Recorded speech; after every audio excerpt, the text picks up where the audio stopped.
ये है सुबह का बाहर का नज़ारा। सुबह उठी और कर्टेन हटाया और फिर बालकनी में आई तो इतनी अच्छी सी धूप खिली हुई थी और एकदम ठंडा मौसम था। साथ में ना जो पक्षी ना वो चहचहा रहे थे, वो बहुत अच्छा लग रहा था। उसके बाद ना मैंने बना लिया था ब्रेकफास्ट। तो आज मैंने बनाया था ब्रेकफास्ट में साबूदाने का खिचड़ी। अब ये रोज रोज क्या बनाया जाए ब्रेकफास्ट में, ये तो मुझे समझ ही नहीं आता है। तो सोचा आज ना साबूदाने की खिचड़ी बना देती हूँ। तो कल ये आइडिया ना मुझे विपुल ने दिया था कि यार तुम वो भी तो बना सकती हो।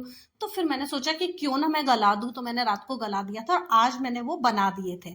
तो बस नाश्ता वाश्ता होने के बाद में ना यावी भी चली गई थी, विपुल भी चले गए थे और फिर मैंने मेरे और छोटे छोटे से काम जो है वो निपटाए। उसके बाद मैं चली गई थी नहाने के लिए और नहाने के बाद बस अपने टॉवल सुखाया और सुखाने के बाद में बस फिर मैं जाकर मंदिर में चली गई। तो मंदिर में बस मैं ज़्यादा कुछ नहीं करती हूँ, थोड़ी सी ढोक लगाती हूँ, वहाँ की जो सफाई होती है वो कर देती हूँ। विपुल करते हैं लेकिन थोड़ा सा होता है ना, पूजा करके जाते हैं तो वो धूप बत्ती की राख वगैरह गिरती है वो सब हटा के, माचिस जो यूज़ करते हैं उसकी तीलियाँ वो सब वहाँ से हटा के साफ कर देती हूँ। तो विपुल तो जल्दीबाजी में जो है वो कर जाते हैं जैसे भी, तो मैं बस फटाफट थोड़ा सा मंदिर साफ करती हूँ, भगवान को ढोक लगाती हूँ और मेरी पूजा बस ये हो जाती है।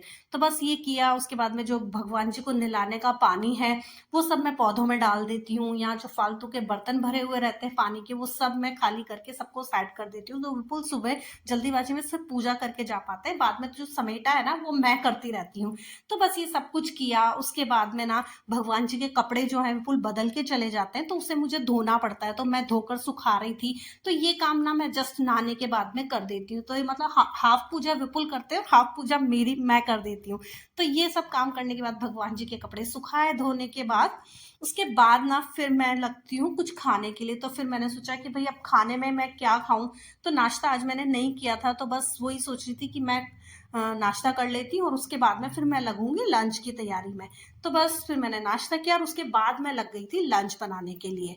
तो बस लंच की तैयारी चल रही थी और भाई ये लंच बनाने का काम ना इतनी गर्मी में बहुत ज़्यादा दिक्कत कर रहा है।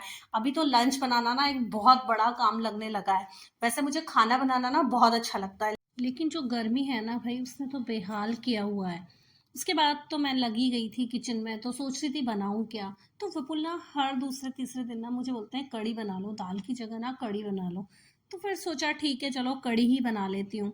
तो रोज रोज दाल खाने की जगह ना विपुल को कड़ी बीच बीच में वो बोलते हैं कि 2 बार ना वीक में कड़ी बना दिया करो दाल की जगह, या एक बार तो बना दिया करो। मुझे ना कड़ी ज़्यादा पसंद नहीं है। तो फिर मैंने सोचा कि क्यों ना चलो कड़ी बना देती हूँ। तो बस उससे पहले मैं कूलर ऑन करके आई। इस जगह मैंने कूलर रखा हुआ है तो ये रूम को भी ठंडा करता है, साथ में ना इसकी सीधी हवा ना डाइनिंग टेबल और इधर किचन में आती है। तो इससे ना मुझे थोड़ी सी राहत मिल जाती है। इसको मैं सबसे पहले जब उठती हूँ ना, तो आजकल मेरा सबसे पहला काम हो गया कि मैं इस रूम में जाके और कूलर ऑन करती हूँ, जिससे कि ना सीधा मुझे किचन में हवा आए। तो बस जैसे ही दोपहर में भी मैं नहा कर आती हूँ तो फिर इसको ऑन करके और यहाँ पर मैं चला देती हूँ। तो ये सुबह भी थोड़ी देर बस नहाने जाती हूँ तभी बंद होता है। उसके बाद में ना फिर दोपहर में तो जो है वो हम सोने जब जाते हैं तब इसको बंद करती हूँ। बाकी पूरा टाइम ये चलता है, इसी से ना थोड़ी राहत मिल जाती है। तो बस इसे ऑन करने के बाद हल्की हल्की हवा ना मुझे यहाँ आती रहती है। तो बस फिर मैंने इधर खाना बना रही थी, इधर मुझे थोड़ी सी हवा आ रही थी तो मुझे थोड़ा ठीक सा लग रहा था। लेकिन गर्मी इतनी है, साथ में जब जल्दी जल्दी काम करते हैं ना तो गर्मी और भी ज़्यादा लगती है। तो बस फिर थोड़ा थोड़ा सा काम किए जा रही थी, लंच का टाइम भी हो रहा था तो सोच ही रही थी कि और क्या बनाऊं। तो सोचा एक सब्जी बना लेती हूँ, तो ग्वारफली की सब्जी लेकर आई थी मैं। तो बस वो ग्वारफली को मैंने कट करके रख रखा था पहले, तो बस उसी को छौंकने में लगी हुई थी। इधर साथ में कड़ी में सोचा था कि लहसुन का तड़का दे देती हूँ।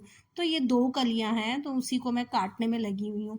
और ये ना बहुत मोटा मोटा लहसुन है और जब मुझे बहुत मोटा वाला लहसुन मिल जाता है तो मैं खुश हो जाती हूँ। मतलब मैं मार्केट जब जाती हूँ तो मुझे ना लहसुन के लिए मैं यही देखती हूँ कि सबसे मोटी वाली जो जहाँ होगा ना मैं वहाँ से खरीदूंगी। और लहसुन मैं हमेशा कोशिश करती हूँ कि सबसे मोटा वाला खरीद के लाऊं। तो इस बार मुझे बहुत अच्छा लहसुन मिल गया था। इतनी मोटी मोटी कलियां थी ना उसमें कि सिर्फ 2 कली छीलो और सब्जी में पूरा हो जाता है। तो बहुत सुंदर लहसुन मिल गया था। वैसे हमेशा मिल जाता है लेकिन कभी कभी जब नहीं मिलता ना और जरूरत होती है तो मैं कई बार तो लेकर भी नहीं आती हूँ कि अगर नहीं मिल रहा तो छोड़ो, लेकिन मुझे चाहिए मोटा वाला ही। तो इस बार तो मुझे बहुत अच्छा मिल गया था और ये छिलता भी बहुत जल्दी से है, तो ये बहुत अच्छा लग रहा था मुझे। तो बस उसके बाद में मैंने लहसुन 2 कलियों को काट कर रख लिया था और इधर मैं मुझे लगाना था तड़का कड़ी में। तो बस पतली सी कड़ी बनाने को बोला था विपुल ने, उसमें लहसुन का तड़का दे देना।